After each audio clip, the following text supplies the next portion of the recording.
como são os escritores, onde vivem, do que se alimentam.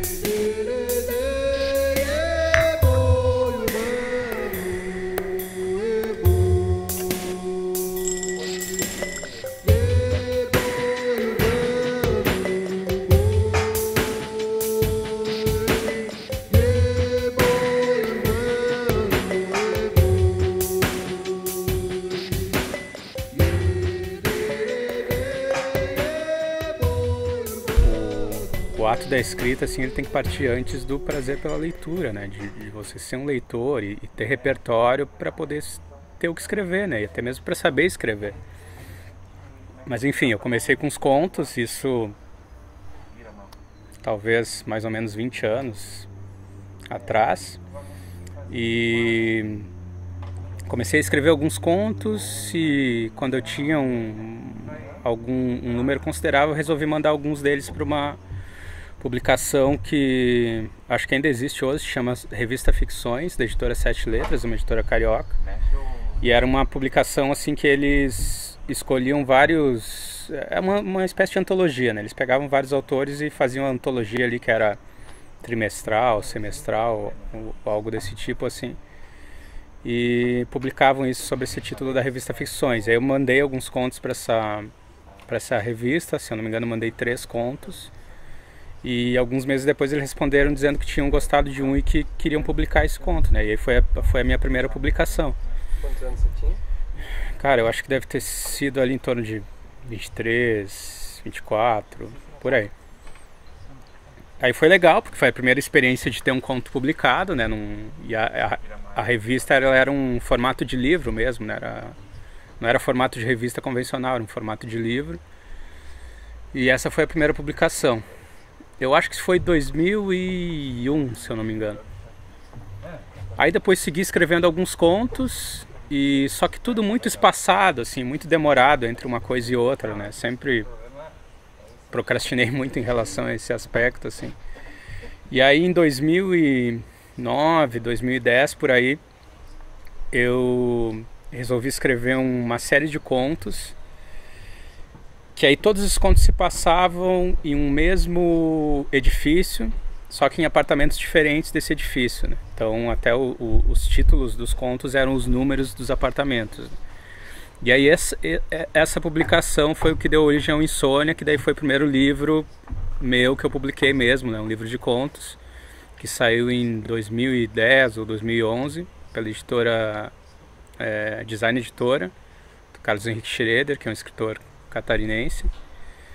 E aí essa foi a primeira publicação, né? E aí entre uma coisa e outra segui escrevendo contos e publiquei em outras antologias, né? E aí em 2016 ou 2015 aí foi que eu escrevi o primeiro romance, que foi o Modos Inacabados de Morrer, né?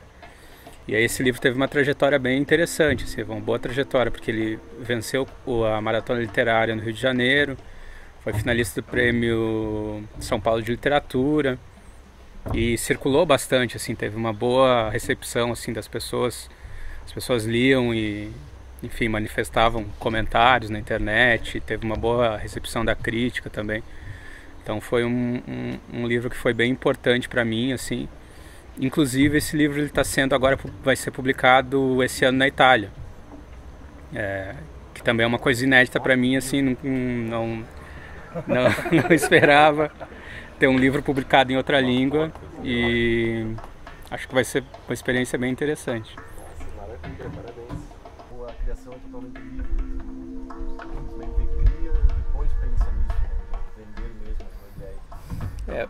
Eu acho assim que tem que haver um esforço por parte do escritor no sentido de não se preocupar com isso na hora em que o livro está sendo escrito, né? Porque se você começa a entrar nesse tipo de questão, você começa a ser pautado na hora da criação por coisas que talvez não sejam as melhores de se levar em conta nesse momento, né? Será que vai ter uma boa recepção da crítica? Será que os leitores vão gostar? Será que vai vender? Será que não vai vender? Isso tem que ser uma consequência, né? Então, o meu parâmetro, assim, que é o parâmetro de muitos escritores que eu admiro também, é se concentre em escrever um negócio que você gostaria de ler. Então, se isso acontecer, é grandes chances que outras pessoas talvez gostem também, né? Enquanto que se você começa a se pautar assim, putz, mas será que esse é um livro que vai vender bem no mercado? Aí você começa a ir por um caminho que talvez acabe influenciando a obra de um jeito que não vai ser legal, entendeu? Porque aí já não está por você, aí está por outras questões que, que talvez acabem te limitando enfim, acabem prejudicando um pouco o processo de escrita. Legal. E então o vinho do Modos Inacabados de Morrer. Modos Inacabados de Morrer é o meu primeiro romance. Ele conta a história de um personagem chamado Santiago. E o Santiago, ele sofre de uma doença muito peculiar, assim, muito particular, que se chama narcolepsia. E é uma condição severa da narcolepsia, né? Porque é comum assim que muita gente tenha narcolepsia, mas num grau mais leve. Então o que acontece? A pessoa começa a ficar sonolenta, começa a ficar meio preguiçosa. E isso inclusive é muito comum assim que isso na adolescência, quando os sintomas começam a se manifestar, por exemplo, a família ou os professores tomem isso assim por uma preguiça do adolescente, uma dificuldade de se concentrar. Esses são os graus mais leves de narcolepsia. Geralmente demora um pouco até que se identifique, assim, se faça o diagnóstico, e às vezes nem faça. Às vezes a pessoa segue com esse problema para a vida, assim, e não consegue identificar isso. Só que o Santiago é uma condição muito mais severa, e aí ela é bem mais rara, e aí os efeitos são muito intensos. Então, por exemplo, nessa condição de narcolepsia do Santiago, ele entra assim, ele cai dormindo, sem aviso prévio nenhum, e num sono profundo. Então isso, claro, ele acaba trazendo vários problemas de relacionamento e sociais, inclusive colocando a vida dele em risco, né? Porque é um cara, por exemplo, que ele não pode atravessar a rua, porque ele pode literalmente cair dormindo no meio do caminho e ser atropelado por um carro. Ele não pode dirigir, não pode atravessar a rua, não pode trabalhar com algo que máquinas, operando máquinas, por exemplo, que colocaria a vida dele em risco. E aí, o livro conta a história desse protagonista que sofre dessa condição de narcolepsia e narra da adolescência dele à vida adulta. Começa num momento específico ali da adolescência dele. A gente vê uma parte da adolescência, que é até o momento que ele descobre e confirma o diagnóstico mesmo, e depois o livro dá um salto temporal e vai para 20 e tantos anos para frente, aí mostrando a vida dele adulta já e as consequências de algumas coisas que aconteceram lá na adolescência e que vão ter consequências na vida adulta, e aí o leitor acaba descobrindo por quê, né? Esse personagem, o Santiago, ele foi inspirado em uma pessoa de verdade que tinha essa doença. Eu uma vez estava assistindo um documentário no National Geographic, e aí vi um cara que sofria dessa condição, exatamente dessa condição severa de narcolepsia, assim. E aí na hora achei que aquilo talvez rendesse possibilidades assim de contar uma história interessante, mas deixei isso guardado assim. Aí eu acho que cerca de um ano depois eu lembrei dessa história de novo, e aí eu acho que as coisas já tinham trabalhado um pouco melhor na minha cabeça assim, e resolvi escrever achei que dava para escrever um romance sobre esse sujeito. E aí, como o documentário falava o nome dele, onde ele morava e tal, eu tentei procurar o cara na internet, assim, procurei nas redes sociais, encontrei o cara. Ele mora na Inglaterra.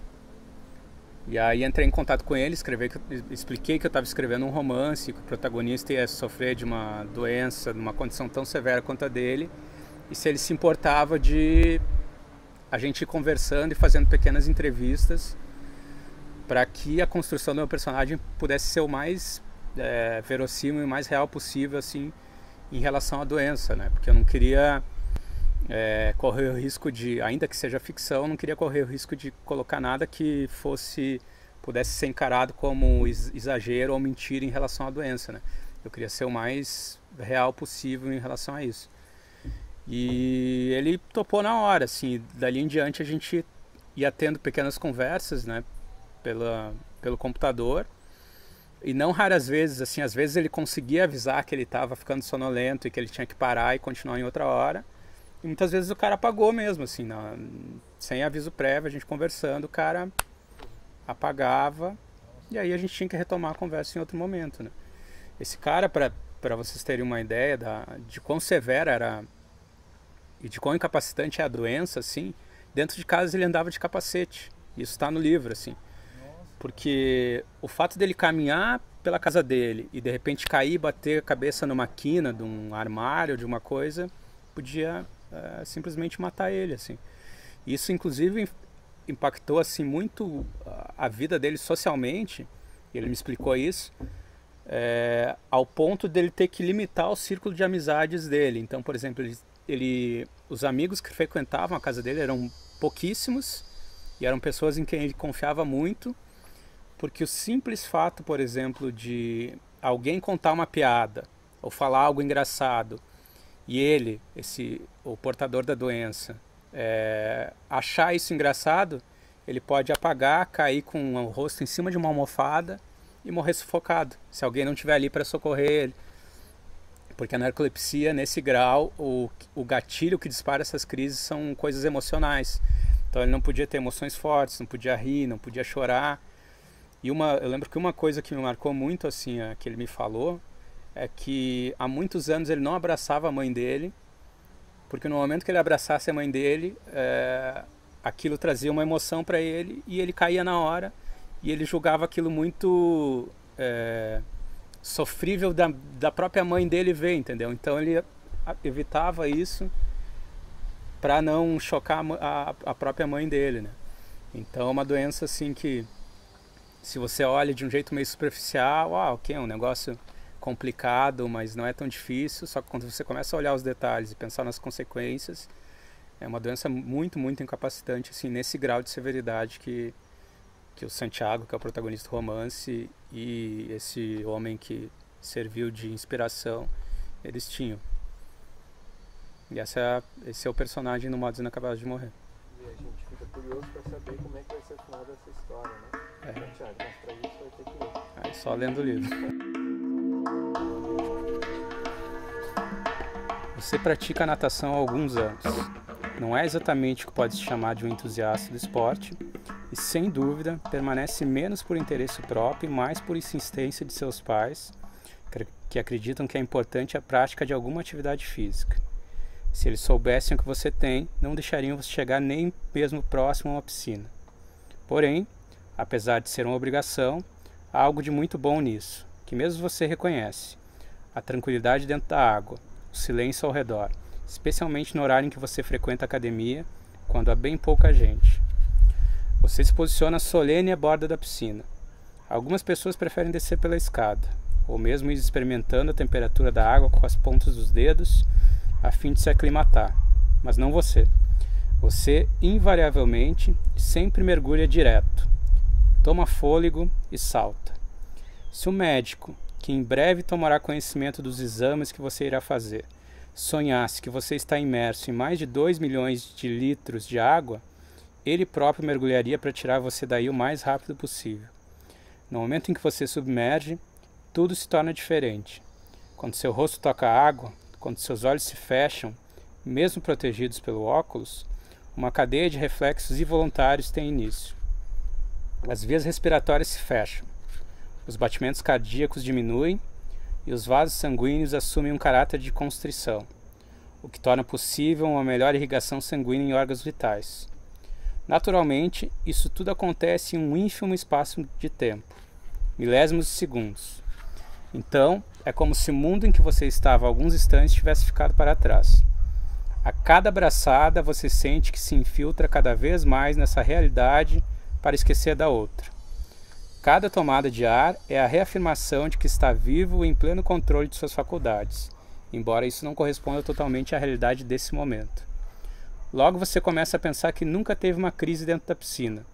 O simples fato de lembrar que nunca aconteceu e que nunca havia considerado a possibilidade o coloca em estado de alerta e tensão, o que, ironicamente, é o que o põe de novo diante do problema, pois você começa a sentir o corpo vacilante. Nesse momento, você está precisamente na metade do trajeto, de forma que só lhe resta continuar nadando, seguindo em frente o mais rápido que puder. Você fecha os olhos por um momento. Talvez tenha dormido, talvez não, mas percebe que afundou um pouco. Busca energia e sobe novamente, nadando o mais rápido que consegue, mas já aterrorizado. Contra a vontade, fecha os olhos novamente. Quando os abre, percebe que está afundando vertiginosamente, sendo tragado. Por mais que tente seguir na direção contrária, ou seja, para cima, continua descendo. Olha para os lados e tem a impressão de que as paredes da piscina estão afunilando. Olha para cima, as bordas começam agora a tornar-se uma abertura um tanto distante, iluminada pelas luzes da academia cada vez mais difusas e tremeluzentes. Parece cada vez menor, como se você já estivesse afundando centenas de metros. Como se a piscina não tivesse um fim abaixo de você. Então, não consegue mais se mover. Sua epiglote se fecha, impedindo a passagem da água, mas também do ar. Você cogita ser um sonho, só pode ser, mas estar sonhando também significa que você está dormindo. E estar dormindo significa que você está realmente se afogando. Então, ainda que não saiba de forma consciente da confirmação daquele diagnóstico, ainda que o veredito do médico não tenha sido proferido, pois a consulta ainda irá acontecer, você começa a intuir que a revelia de sua própria vontade terá episódios incontroláveis de sono, independente da hora e do local. Sofrerá da perda total dos reflexos do corpo e de alucinações terríveis que não são sonhos, nem vigília, mas um meio do caminho entre as duas coisas. Você começa a entender inconscientemente que a partir de agora você será essa pessoa e desconfia que pelo bem da sua vida jamais poderá entrar sozinho em uma piscina novamente, que vai ser preciso que você deixe de fazer muitas coisas. E em meio a essa epifania, você sente uma pressão no braço esquerdo. Não vê nada, apenas breu. Mas sente que está sendo puxado para cima. A mão que o segura, se for mesmo uma mão, aperta cada vez mais forte. Tão forte que você só consegue pensar nisso. E você não para de subir. Então, olha para cima e vislumbra a abertura da piscina crescendo novamente, tornando-se mais luminosa à medida que você se aproxima para finalmente romper a barreira da superfície como uma espaçonave que rasga a atmosfera de um planeta qualquer. Agora você está deitado.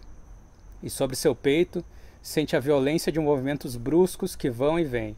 Um baque, 2, 3, até que você explode em uma onda cuja nascente são seus próprios pulmões.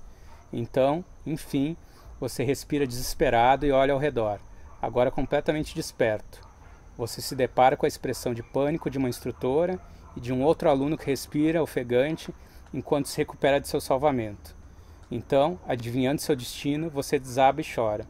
Uma ilha distante de todos e rodeado por algo que ainda nem é possível compreender a dimensão.